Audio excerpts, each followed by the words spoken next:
നമസ്കാരം. Raf talk ഫുട്ബോളിലേക്ക് അവർക്കും സ്വാഗതം.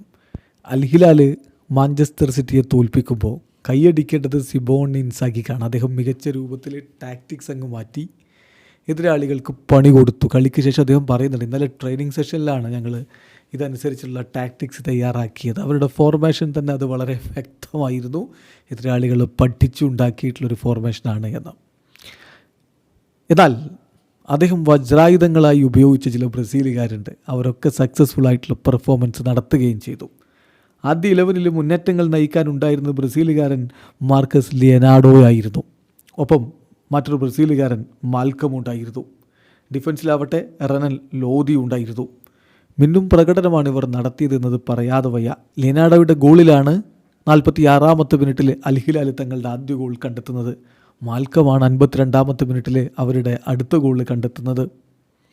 പിന്നെ കളി പുരോഗമിക്കവേ അവസാന ഘട്ടത്തിൽ വിജയ ഗോൾ വരുന്നതും ഒരു ബ്രസീലുകാരിൽ നിന്ന്, ലിയനാർഡോയിൽ നിന്ന്.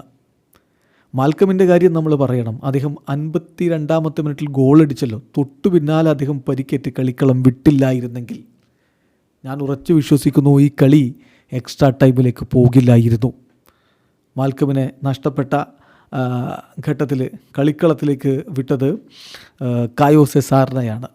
കായോ സെസാർ മറ്റൊരു ബ്രസീലുകാരൻ, അദ്ദേഹവും ചില മികച്ച നീക്കങ്ങൾ നടത്തുന്നുണ്ടായിരുന്നു. ചുരുക്കത്തിൽ ശരിക്കും ബുദ്ധിമുട്ടിച്ചിട്ടുണ്ട് ഈ ബ്രസീലുകാർ മാഞ്ചസ്റ്റർ സിറ്റിയെ.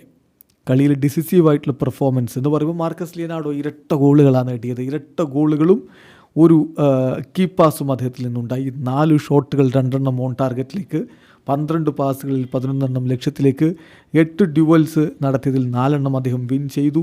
8.1 അദ്ദേഹത്തിന് sofascore.com കൊടുത്തിട്ടുള്ള റേറ്റിംഗ്. അതുപോലെ തന്നെയാണ് നമ്മൾ റെനൽ ലോദിയുടെ സാന്നിധ്യവും എടുത്തു പറയേണ്ടത്. എന്തായാലും ബ്രസീലുകാരെ മികച്ച രൂപത്തിൽ ഉപയോഗപ്പെടുത്തി സിമോൺ ഇൻസാഗി.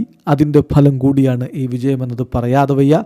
സിറ്റിയെ വീഴ്ത്തിയ ബ്രസീലുകാർ അവർ ഇനി ബ്രസീലിയൻ ടീമായിട്ടുള്ള ഫ്ലുമിനൻസിനെ ക്വാർട്ടർ ഫൈനലിൽ വീഴ്ത്തുമ്പോൾ കാത്തിരുന്ന് കാണാം. വീഡിയോ അവസാനിക്കുന്ന ഫുട്ബോൾ ലോകത്തെ കൂടുതൽ വിശേഷങ്ങളുമായി റാഫ് ടോക്സ് എത്താം.